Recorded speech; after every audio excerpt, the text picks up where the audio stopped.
لعبة بجد تستاهل ان انت تكمل الفيديو علشانها، لعبة سكرو. يلا بينا نعرف العظمة دي بتقول ايه. مبدئيا اللعبة دي طالعة ترند، عاملة ضجة بطريقة غير طبيعية. مبدئيا بتيجي 68 كارت، ده شكل العلبة. والعلبة مهمة جدا، اوعى نرميها بعد ما نطلع الكروت منها، لان كل حاجة مهمة مكتوبة في ظهر العلبة. اوكي، هنعرف ليه دلوقتي. مبدئيا 4 اشخاص هيلعبوها دلوقتي، اوكي، من 3 ل 4 5 ايا كان العدد. هنلعب دلوقتي سي بطريقة بسيطة جدا، 3 اشخاص. هبدأ أوزع كل شخص 4 كروت. أوكي، أنا أهو 4، وهنا 4، تمام، وهنا 4. كده إحنا دلوقتي هنلعب 3 أشخاص، ودي نحطها في النص. أنا دلوقتي الشخص ده، كل شخص فينا ليه يتفرج على كارتين بس من الكروت بتاعته. أنا دلوقتي الشخص ده هتفرج، أنا معايا رقم 4 ورقم 5، تمام. مبدئيا عشان ما اطولش عليكم مش حابب اشرح الكروت، بس انا هفهمها لكم بعجاله بسيطه وان شاء الله هتوصل لكم الفكره. انا دلوقتي شفت الكارتين دول، ده 4 وده 5. كل شخص فينا شاف الكروت، اوكي. بعد كده انا هبدا اسحب كارت، كل شخص ليه يشوف كارتين بس ما يوريهمش لباقي الاشخاص. جالي رقم 5، تمام كده. فاذا جالي رقم وانا عارف ان انا معايا 4 و5، فاذا هقوم راميه هنا. الفكره ان انا هخلي معايا اقل ورق. يعني مثلا لو دي جت 2 هقوم مبدلها، حاطط كده، دي جت ل2 مثلا، هقوم حاططها واخد ال5 وعارضها كده. انا كده بقى معايا 2 و4، ان انا يكون معايا اقل ورق.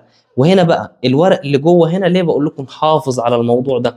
لان مثلا هنا رقم 9، كل حاجة، كل ورقة مكتوبة هنا ان انت ازاي تتعامل معاها. مثلا بيقول لك رقم 7 و8 بتخليك تشوف ورقة زيادة من ورقك. انت شفت الورقتين دول، رقم لو جالك رقم 7 او 8 ورميتها كده مثلا، بتخليك تشوف ورقة زيادة. يعني انت كده شفت من عندك 3 ورقات، 3 ارقام، بس لازم تكون ايه، حافظ ال3 ارقام، تمام.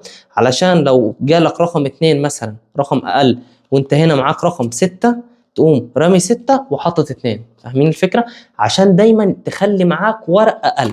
وهنا بيقول لك مثلا الرقم 9 و10 بتخليك تشوف ورقه زياده من صحابك.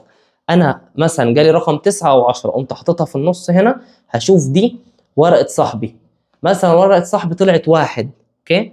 في هنا ورق بيجي بيقول لك بدل ورقه مع ورق صاحبك. فاهم الفكره؟ كل حاجه مكتوبه هنا. في ورق بيجي يقول لك بدل ورقه مع ورقه صاحبك، انت هتقوم واخد ورقتك ومبدلها مع صاحبك اللي انت عارف ان هي رقم بسيط. فاهم الفكره؟ وفي هنا كروت مثلا بيقول لك ايه، خد وهات، بتخليك تبدل كارت من حد تاني من غير ما تشوفه. يعني انت ما تشوفش الكارت دي، لو جات لك ورقه اسمها خد وهات هتبدا تبدل الورق، اوكي. كعب داير بتخليك تشوف كارت من كل لاعب وانت معاهم. يعني لو جات لك ورقه اسمها مكتوب عليها كعب داير، بتشوف ورقه من صحابك، ده بتشوف منه ورقه وده بتشوف منه ورقه. وفي هنا مثلا البصره، ورقه اسمها البصره بتخليك تتخلص من كارت من عندك. جيت مثلا معاك ورقه اسمها البصره هنا، بتقوم حاططها في النص وبتتخلص من كارت من غير ما تشوف. بتحاول بقى تتخلص من اكبر رقم عندك، يعني رقم 6 هقوم متخلص منه. انا كده بقى معايا 3. وازاي طريقه الفوز؟ انا قلت لك هنا شرح كل حاجه، بس انا اختصرتها لك بطريقه بسيطه جدا. طريقه الفوز، مثلا انا معايا دلوقتي 3 ارقام قليلين خالص، انا حسيت ان هم قليلين، الدور بيجي عليا بقوم قايل سكرو، بس ما بلعبش الدور.